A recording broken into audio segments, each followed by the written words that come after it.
Hey guys, welcome back to the Aussie Wealth Creation YouTube channel. My name is Brandon and today I'm going to be talking about why small investors, the little guys, you and me, we have an unbeatable advantage over the really big players in the stock market that are managing millions upon billions of dollars, okay? So it's proven, it's definitely a fact. We definitely do have this unbeatable advantage that opens us up to much larger returns than what the big dogs can actually get from their investing. So in this video, I'm just going to break it down into really easy to understand terms and teach you guys how you can exploit this system, because it happens time and time again. The big dogs are stuck with mediocre returns, but the little guys are making the 30%, the 40, 50% in the stock market. So guys, if you enjoyed this video, if you find it useful, please leave a like on it below. If you're just coming across the channel for the first time, consider subscribing. But for now, let's get started. So this concept, I've actually touched on it before, and I got a few comments on that video where I was talking about it of people saying, I've never really thought about that before. That's really actually quite interesting. So I thought that I'd make a full-on video on how the little guys can pretty much always get bigger returns than the big guys. So the first thing to know is that the big guys, the guys managing millions or billions of dollars, they are 80% of the total equity market. They are 80% of all of those companies' ownership on the ASX.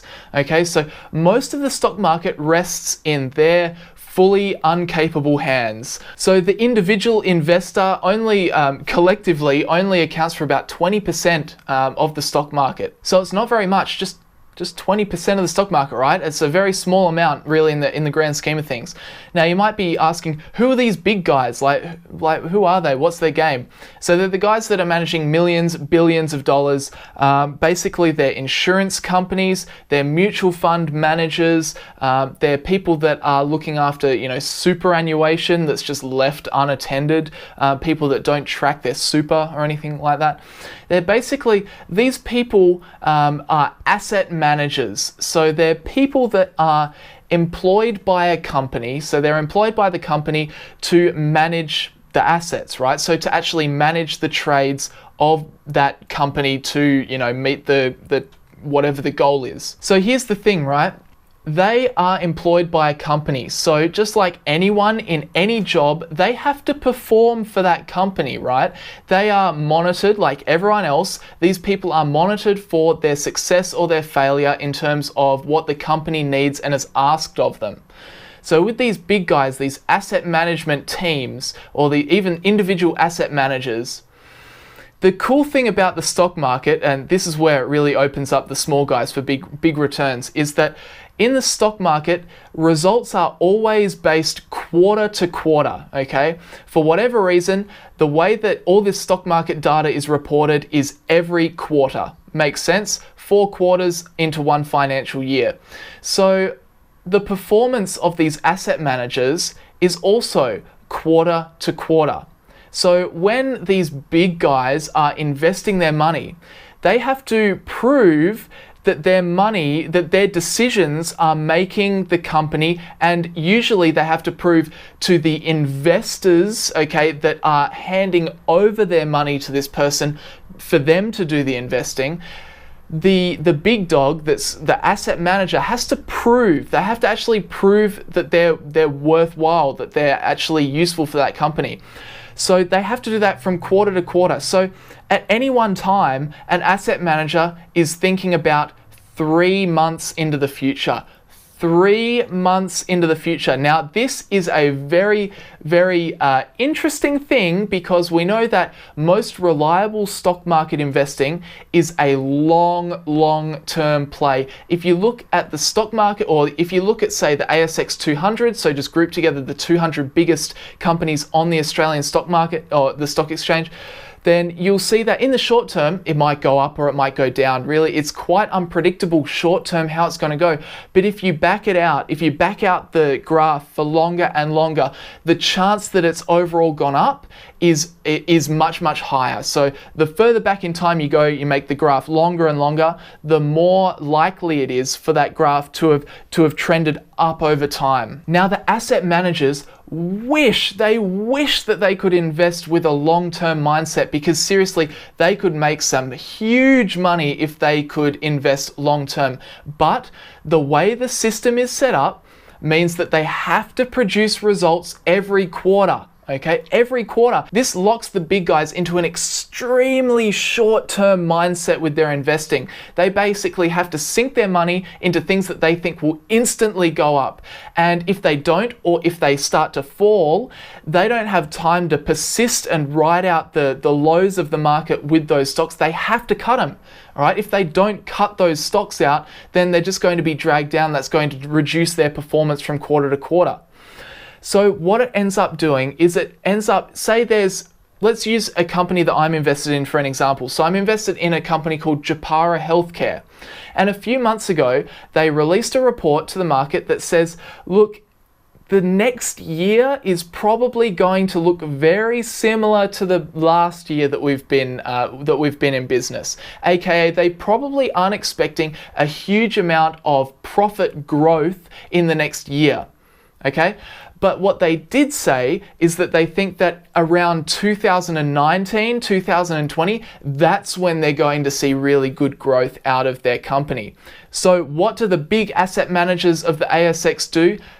They have to look at Japara and say, oh, okay, Japara's not going to make much more money in the next year. We have to get rid of it. We might look at it over in 2019 when it's thinking that it might go somewhere, but in the meantime, we can't be in Japara. And that sent the share price down because they all left. All of them just packed their bags and they said, someone else can have these shares. I don't want them. I'll see you guys later. I've got to go look at maybe Bitcoin. That's going up a lot at the moment. So all of them left. And when all of the big guys, remember this, 80% of the stock market, that's the big guys. When the big guys start getting their money out, we're not just talking about thousands of dollars leaving the stock. We're talking millions of dollars leaving the stock. And when there's millions of dollars leaving the stock, that puts so much selling pressure on the stock that the price gets pushed down. There's more sellers than buyers, and that means that obviously the share price will be pushed down. Okay, but for us, the small guys, we can wait, right? We don't have to report quarter to quarter results to anyone. We might take note of what our quarter to quarter results are, but we don't really care because we're in it for the long term. So Japara was trading at a really, really low price after all the big dogs had left. So as the little guys, we can just come in there and collect some shares, and we're getting them at a discounted price because the stock has been oversold. Okay, so it's actually been sold so much, the share price is going so down. The big guys just have to keep leaving. Just get rid of it, and then it's gone, and the share price is way low. So we can come in there and say, yeah, give me some shares. And what do you know? Just a few months later, the share price has corrected and it's back up to almost where it was before.